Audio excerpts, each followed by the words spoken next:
시편 143편 1절부터 12절까지의 말씀을 저와 여러분이 한 절씩 교독하겠습니다. 1절 말씀부터 보겠습니다. 여호와여, 내 기도를 들으시며 내 간구에 귀를 기울이시고 주의 진실과 의로 내게 응답하소서. 주의 종에게 심판을 행하지 마소서.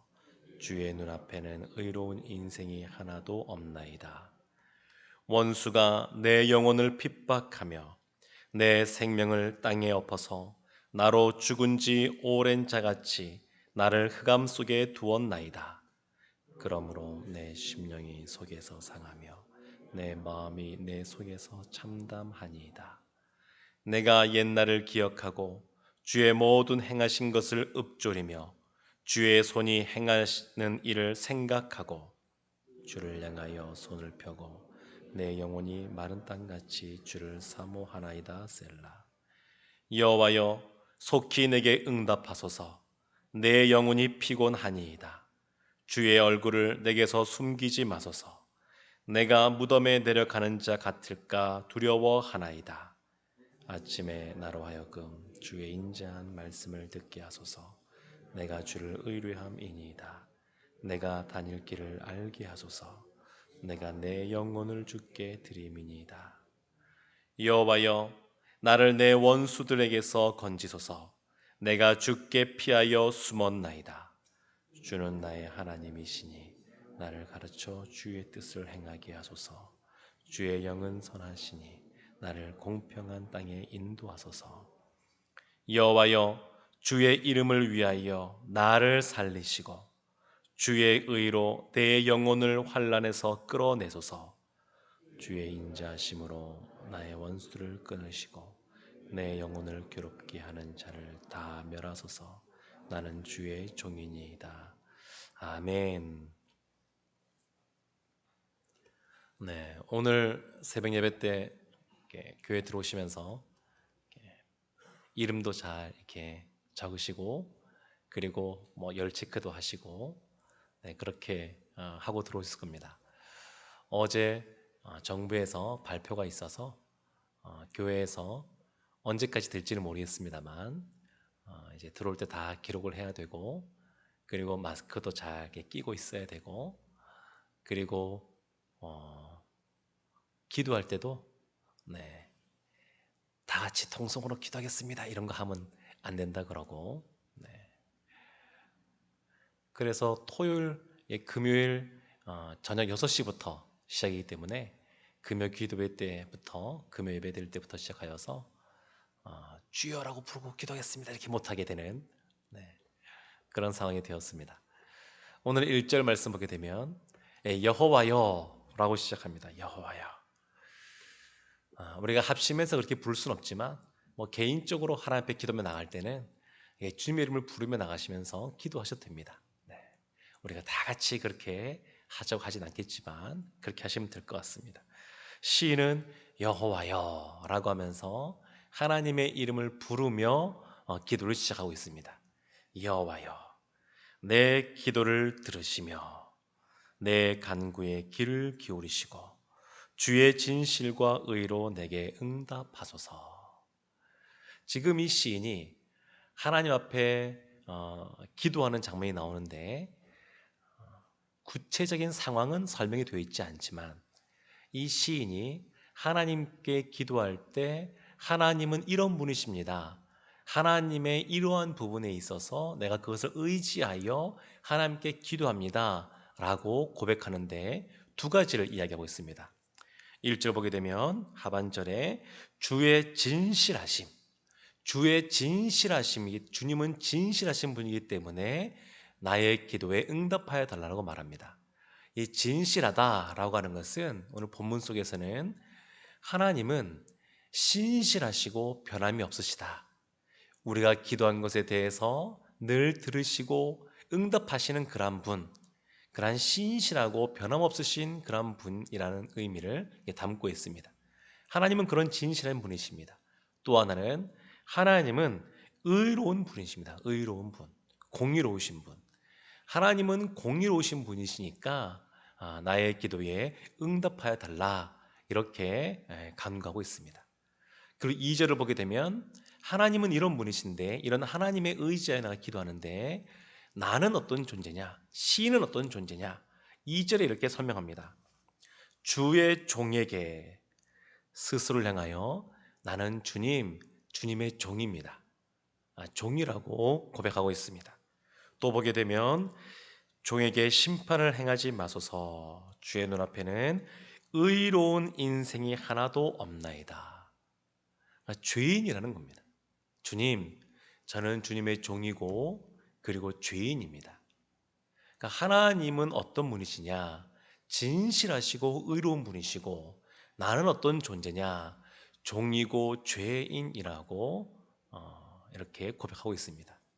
그러면 딱 떠올려지는 생각이 하나님은 공의로우신 분이시니까 하나님은 의로운 분이시니까 죄인인 우리를 심판해 달라는 것이냐?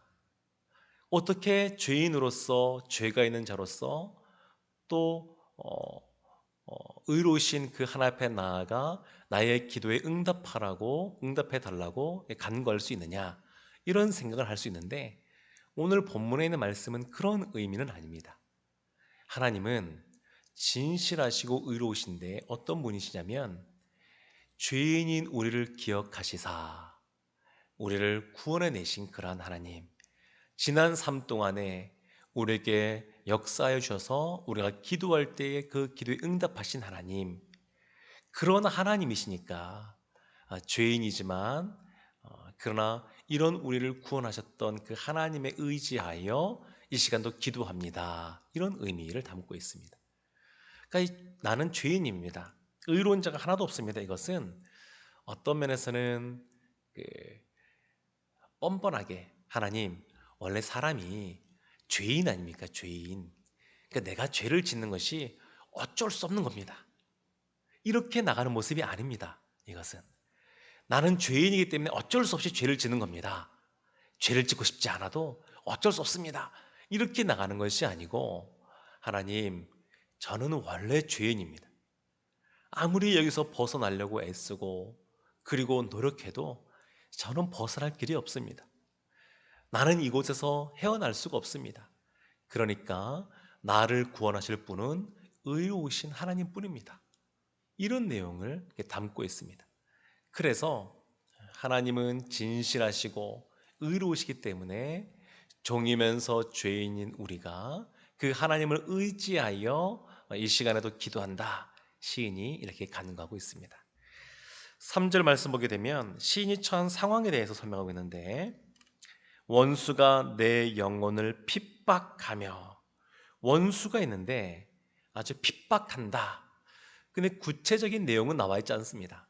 어떤 식으로 핍박을 받고 있는지 나와 있지 않지만 핍박의 정도, 이 시인이 지금 당하고 있는 그러한 어려움의 정도는 알 수 있는데 핍박을 당하면서 이렇게 말하고 있습니다. 내 생명을 땅에 엎어서 나로 죽은 지 오랜 자같이 나를 암흑 속에 두었나이다.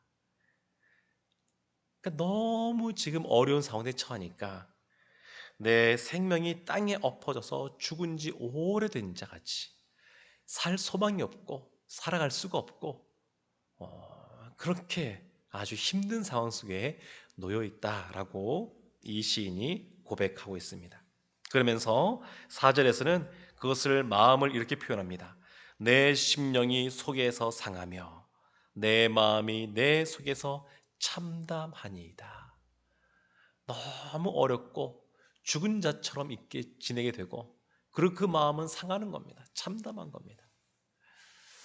시편 그 5편의 말씀 보게 되면 이 다윗이 또 하나님을 향하여 기도할 때 하나님 내 기도에 귀를 기울여 주시고 내 심정을 내 마음을 헤아려 주소서라고 기도하는데 이 지금 오늘 143편도 다윗의 시인데 다윗의 마음이 그런 겁니다. 하나님 제가 너무 어렵고 힘들고 내 마음이 상하고 참담한데 이 마음을 좀 알아달라고 하나님께 간구하는 것을 볼 수 있습니다. 1절부터 2절, 3절과 4절 이걸 하나씩으로 볼 수 있고 또 5절과 6절도 하나로 볼 수 있는데 5절 말씀이 참 눈에 띕니다. 다윗이 이렇게 기도합니다.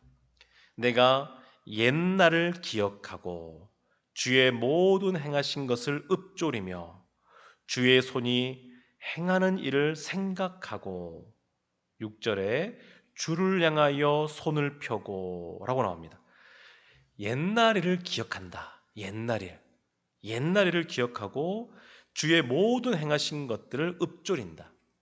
지금 내가 기도하는데 그냥 지금부터 시작해서 기도하는 것이 아니라 그 이전의 나의 삶 속에서 하나님이 행하신 놀라운 그러한 은혜들, 회복해 하심, 치유하심, 그리고 함께 하심, 이런 것들을 기억한다는 겁니다.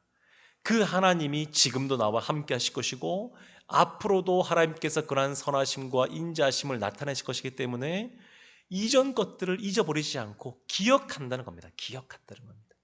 또 보게 되면 주의 모든 행하신 것을 읊조리며라고 할 때 어떤 한 개인을 향하여 행한 것뿐만 아니라 이스라엘 민족을 향하여 하나님이 행하신 것, 인생들을 향하여 하나님이 행하신 것들도 시인이 돌이켜보는 겁니다.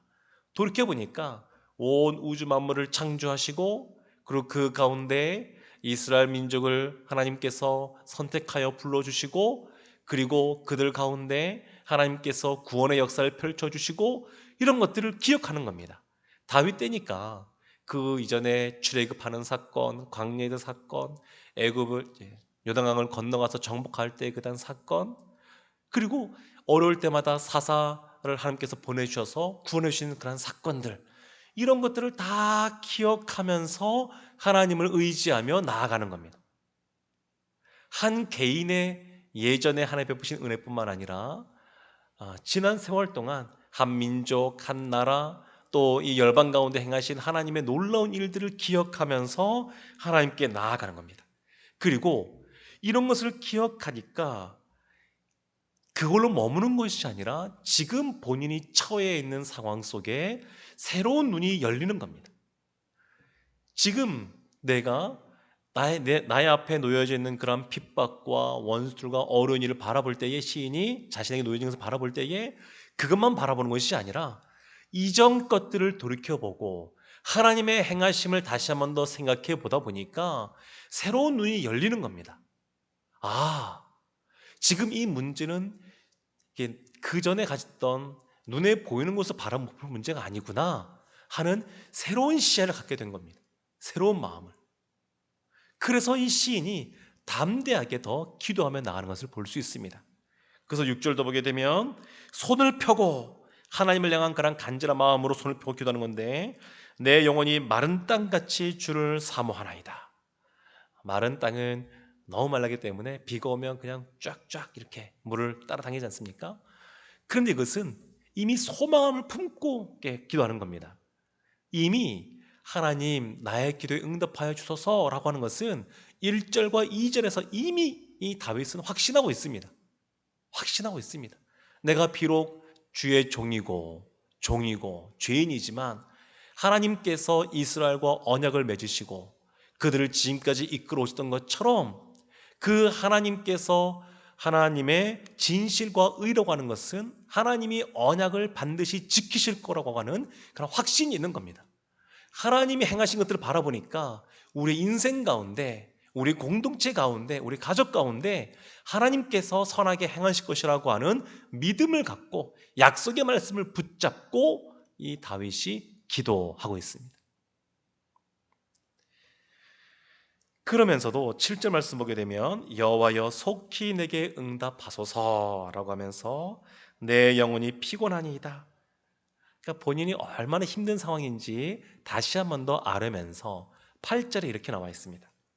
아침에 나로 하여금 주의 인자한 말씀을 듣게 하소서. 내가 주를 의뢰함이니이다. 내가 다닐 길을 알게 하소서.